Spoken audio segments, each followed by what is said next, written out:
Bonjour à tous, j'espère que vous allez bien. Aujourd'hui, j'avais envie de vous partager de nouvelles images de la rencontre qui s'est déroulée ce samedi entre Dworp et le KVKOML U15B. Ce que je vais vous montrer, ce sont trois phases offensives quasi similaires, mais avec une finition totalement différente. Sur l'une de ces phases, vous allez voir, Souvé va magnifiquement tromper le gardien adverse d'une frappe croisée au ras du sol qui finit sa course au fond des filets.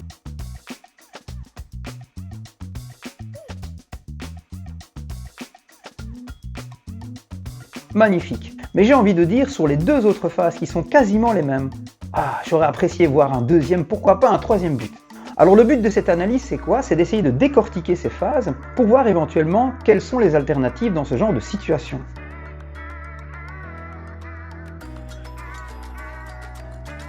Pour résumer, dans les trois phases, Souvé avec sa rapidité et sa conduite de balle va réussir à faire une incursion dans le dernier tiers défensif de Dworp. Et à l'approche des 16 mètres, il faut prendre une décision. Est-ce que j'y vais seul et je frappe, ou est-ce qu'au contraire, j'essaye de composer avec les coéquipiers qui m'accompagnent? Le fait est que Souvé va attirer les défenseurs vers lui. À un moment donné, on voit 3 ou 4 personnes même qui viennent lui mettre le pressing. Au bon moment, si on arrive à glisser le ballon de l'extérieur du pied ou de l'intérieur du pied, c'est magnifique. On va permettre aux coéquipiers de se retrouver isolés devant le gardien, rentrer dans le rectangle et avoir une possibilité de finition qui soit plus efficace.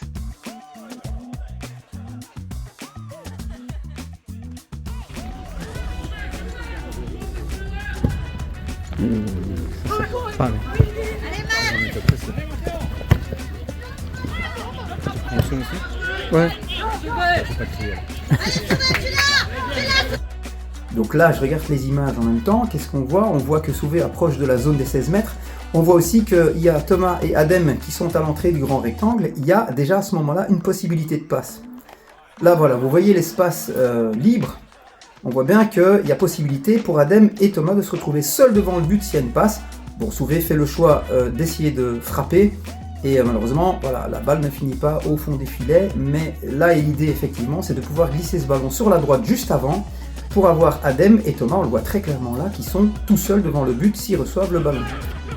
Alors dans la phase suivante, on est un peu dans la même situation, je vous en parlais, on voit bien que là, il a réussi, Souvé, à attirer l'attention de 4 défenseurs, et là vous voyez la petite flèche, et bien en fait c'est le dernier homme, on voit bien qu'il a l'œil attiré par Souvé encore une fois, donc ça fait 5 adversaires qui sont en train de le regarder, et là au final, bon, Souvé décide de frapper au-delà du grand rectangle, mais il a la vue coupée par 4 joueurs. On a de nouveau, vous voyez, cette zone-là qui est une zone quand même très libre. Et vous calculez bien, on est là à 4, en réalité, 4 contre 2. Ça signifie que là, encore une fois, si on arrive à glisser ce ballon, eh bien, on se retrouve dans une position beaucoup plus dangereuse. Je remercie le coach Romain de me permettre de faire ces analyses et de vous les partager.